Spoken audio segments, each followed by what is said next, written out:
এক একজনের কাছে বৃষ্টির ডেফিনেশনটা এক এক রকম। যেমন আমার কাছে একটু আলাদা। অনেকেই বলে যে বৃষ্টির দিনে ভীষণ মন খারাপ করে, মানে লাগাতার বৃষ্টি হলেই ভীষণ ডিপ্রেসিং লাগে।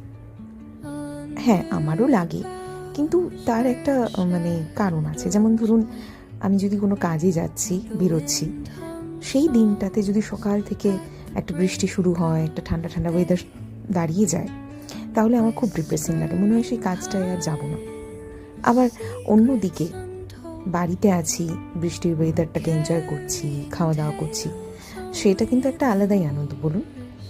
আপনারাও বুঝতে পারবেন। ওই রকম ওয়েদারে মনে হয় যেন সারাদিন ঘরে থাকি, নিজের মতো সময় কাটাই। হ্যাঁ, মাঝে মাঝে ইচ্ছে করে যে এই বৃষ্টির ওয়েদারে একটু লং ড্রাইভেও যাই, যেটা হয়ে ওঠে না এখন।